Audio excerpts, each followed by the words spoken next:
Dark Souls Redemption, c'est une histoire originale, une création française, ce qui est assez rare pour le souligner, dans l'univers des Souls, qui ne reprend pas spécifiquement le lore, l'histoire, les personnages de tel ou tel Dark Souls, mais qui propose un nouveau lore, une histoire inédite qui a été officialisée, donc c'est une création qui est officielle, dans ce que pourrait être un DLC Dark Souls en manga. Tout simplement en fait Kentaro Miura parce que moi, de mon côté j'aime beaucoup aussi en fait j'aime beaucoup son style graphique, la façon dont il crée en fait ces monstres, et c'est aussi parce qu'il a une vision, en fait c'est aussi parce que il fait de la dark fantasy et moi à la base je n'en fais pas, donc il fallait quand on m'a proposé de travailler en fait sur ce projet, il fallait de toute façon que je m'adapte. Et pour moi, c'était en fait de revenir plus ou moins à un modèle.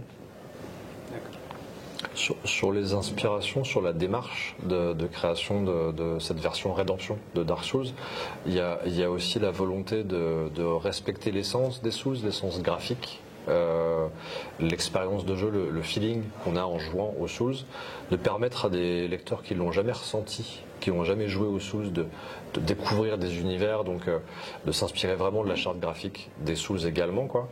Et il y a une aventure éditoriale qui est assez forte derrière, qui crée cette petite zone de liberté, de développer son histoire originale. Donc il fallait à la fois qu'on concentre un peu l'essence visuelle, sensorielle de Dark Souls pour que ça sonne et ça sente le Dark Souls, mais avec des marqueurs d'histoire qui permettent à des nouveaux lecteurs de le découvrir. Donc il y a aussi cette démarche-là au niveau des inspirations.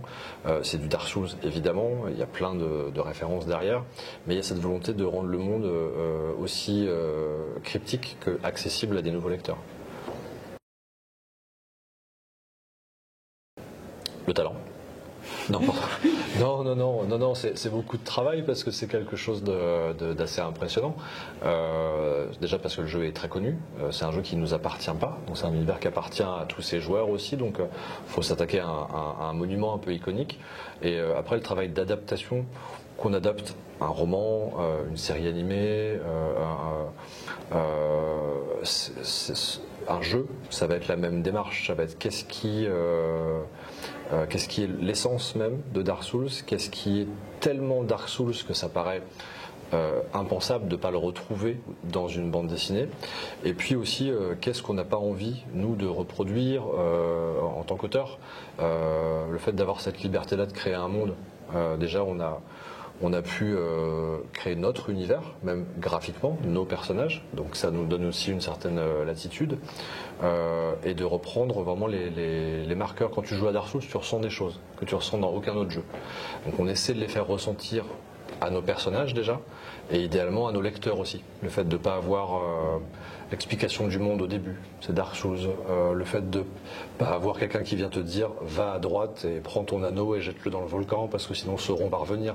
Ça c'est très Dark Souls de ne pas avoir de quête ou d'objectif. Donc on essaie d'utiliser ces marqueurs-là de jeu pour construire une histoire originale. Déjà on a un personnage principal qui est mort et qui vient de se réveiller. Donc déjà, c'est vrai que c'est fondamental dans les Souls, le rapport, le principe de pouvoir revenir à la vie après sa mort, de façon même assez régulière dans les jeux, parce que le jeu est super punitif, grâce au concept de marque. Certains personnages sont porteurs d'une marque qui leur permet de revenir à la vie, mais ils perdent un peu de leur humanité. Et ça, c'est déjà un moteur narratif qui est très tragique. Tu as envie de suivre, nous on avait envie de suivre un personnage qui risque de perdre des souvenirs, de perdre des émotions en mourant et en revenant à la vie. Et c'est un peu le point de départ de l'histoire, le point de départ du scénario en tout cas. Derrière, il y a tout un lore, toute une histoire ancienne, des choses qui se sont passées il y a des mois, des années, peut-être même des siècles, qu'on va découvrir en même temps qu'elle va essayer de s'en rappeler. Donc la mort est centrale, et dans Dark Souls, la mort elle est non seulement centrale, c'est un thème. On peut explorer les thèmes de la dépression. Dans Dark Souls, il y a ce côté intérieur, dépressif qui est clairement mis en valeur. Il y a la tragédie, il y a le rapport au destin, Nous, on a appelé ça rédemption parce que on lui souhaite de la trouver, notre personnage principal, cette rédemption. Et la mort, elle est omniprésente aussi. Tu tournes à droite d'un rocher ou tu passes une porte et tu peux rencontrer la mort à n'importe quel moment. Donc il faut qu'on en fasse une menace et une thématique de fond. Non, je dirais pas de mon côté à vrai dire. C'est généralement voilà, on discute généralement pour les personnages. Je veux dire c'est pas de moi à la base de scénariste, donc j'ai surtout écouté en fait ce que Julien en fait proposait en termes de personnages. Et après voilà, moi de mon côté c'est essayer de trouver on va dire un style visuel en fait qui les reflète, qui reflète un peu leur caractère, leur personnalité. Et j'avoue que c'est assez compliqué en fait, surtout de mon côté. Sur Dark Souls, en plus, tu as une contrainte qui est assez forte, et en manga, c'est que c'est un jeu qui est silencieux à la base. Le personnage que tu incarnes ne parle pas, et tu as très peu de dialogue. Tu peux aller les provoquer, les chercher, tu as beaucoup d'informations par les objets, la narration environnementale, mais c'est pas un jeu qui est très dialogué. Et en faire une version manga, où tu as quand même besoin d'un minimum de dialogue, le dosage, de les faire penser, de les faire parler est assez difficile. Il faut quand même qu'on introduise des informations pour l'histoire. Et pour parler de l'attachement au personnage, il faut qu'on s'y attache. Il faut qu'on crée une espèce d'émotion avec le lecteur, qu'ils aient peur avec eux, ou qu'ils soient un peu inquiets ou méfiants par rapport à un personnage. Et c'est très difficile Dans l'équipe, on a quand même une héroïne amnésique, un forgeron aveugle qui lui a promis de rien lui dire de son passé et un chien qui dit Wook. Donc pour créer de l'attachement avec ça, forcément faut qu'on les charge un peu, qu'on leur trouve des histoires, des scènes où on les met en valeur. Moi je suis fan du chien par exemple. Je trouve que le chien il a un potentiel de surprise, de mystère et tout qui est assez fort juste avec la grosse présence que Shonen lui a trouvée au dessin et une bulle et il dira toujours Wook jusqu'à la fin de la série quoi. C'est une discussion d'éditeur, c'est un projet éditorial à l'origine. Manabooks a déjà la confiance de nombreux éditeurs de jeux vidéo japonais parce qu'ils font des artbooks notamment sur des jeux, donc ils discutent régulièrement. Kiyun, qui est donc fait partie de la même entité que Manabooks, a une longue, maintenant c'est les 20 ans cette année de Kiyun, donc bon anniversaire. Ils ont cette tradition de créer du manga et la discussion est venue avec des éditeurs. Vous feriez pas une création en manga sur un de nos univers? Ça aurait pu être Elden Ring, mais il y avait déjà beaucoup de choses sur Elden Ring qui étaient déjà faites ou déjà en train de se faire.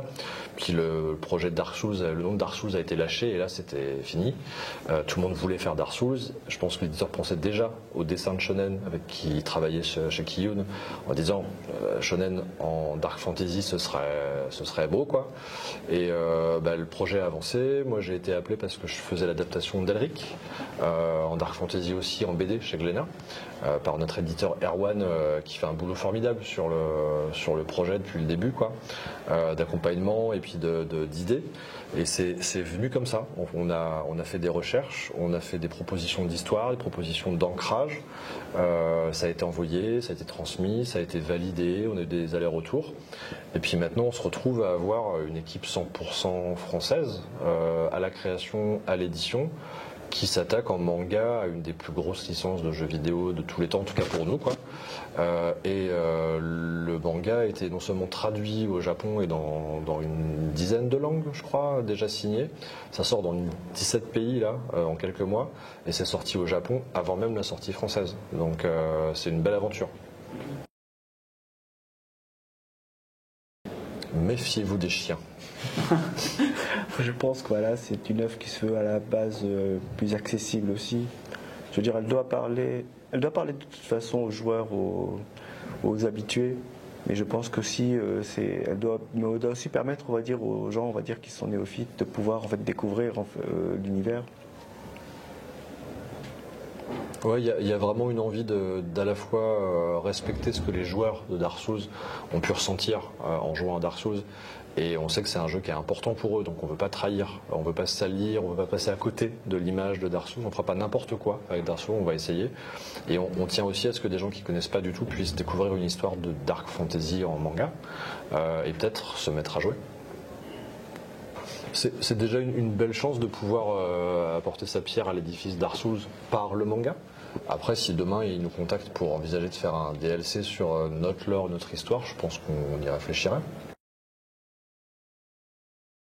Heureusement, je dirais il faut pas négliger par exemple ses études. Il faut jamais se dire que voilà on veut faire mangaka pour faire mangaka, parce que je vois généralement beaucoup de jeunes qui veulent se lancer dedans et qui veulent être par exemple le prochain Oda. Mais bon voilà, on sait très bien que tout le monde ne peut pas être auteur. Mais par contre, voilà, j'encourage généralement les gens à tenter leur chance, parce que parce qu'au cas où il y aura un échec, de toute manière, il y aura toujours, je dirais, deux options.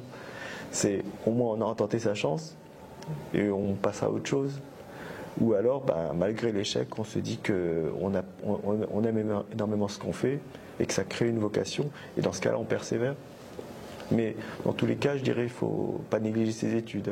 C'est bien d'avoir en fait toujours un travail alimentaire à côté, parce que ça permet toujours de travailler en fait sur son projet à côté.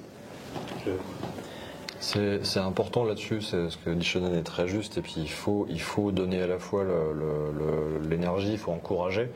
Si on nous avait dit il y a 30 ans, tu travailleras peut-être un jour sur le prochain Star Wars, ou on n'aurait pas compris quand on était adolescent. Tu dis ok, peut-être, ou peut-être ça aurait pu être un rêve d'enfant de dire moi je ferai du cinéma plus tard. Puis tu te retrouves 10, 15, 20, 30 ans après à travailler sur des univers que tu adores, quoi. C'est possible. C'est possible. Par contre, c'est dur, c'est long, c'est une opportunité, c'est une chance. Si tu veux être dessinateur ou dessinatrice, dessine tous les jours, bosse. C'est un métier qui est dur. Si tu veux être auteur, si tu veux écrire, écris. La musique, joue de ton instrument. C'est hyper difficile et ça va prendre du temps. On gagnera pas de temps avec l'intelligence artificielle ou avec le numérique ou en copiant des choses déjà faites. Il faut apprendre, il faut bosser, et la bande dessinée, le manga, comme la musique et tout ça, c'est des métiers d'artisans. C'est des métiers où tous les jours tu vas travailler, tous les jours tu vas faire ta nouvelle page, ton nouveau truc. Et c'est un métier qui est pas donné, qui est pas fait pour tout le monde en termes de courage, d'énergie et tout ça. Par contre, il faut essayer, faut y aller à fond. Je pense que surtout le plus important, c'est que voilà, il faut le faire parce qu'on aime ce métier. Pour qu'on soit passionné, il faut qu'on aime ce qu'on fait, quoi. Pas justement en fait le faire parce qu'on espère avoir, on va dire, une forme de reconnaissance. Donc faites avant tout, on va dire, faites-le. Si on veut devenir mangaka, il faut le faire parce qu'on veut raconter une histoire et parce qu'on aime en fait le métier de mangaka. Pas parce que, comme je disais, pas parce qu'on veut être connu. Le tome 2 et ensuite finir aussi le projet en fait. Après, pour ma part, je pense que j'aimerais quand même retourner sur ma série parce que j'ai laissé ma série personnelle en plan à côté. Tome 2, 5 tomes sur la série Dark Souls. Moi, en parallèle, je continue à travailler sur l'adaptation d'Alric en bande dessinée, où on a encore 3 tomes à faire. Et j'aimerais bien continuer à revenir au manga, quelque chose qui me manquait. C'est une narration qui est vraiment très intéressante, c'est des collaborations que je trouve vraiment riches. Et il y a sûrement d'autres histoires à raconter en manga, après Dark Souls.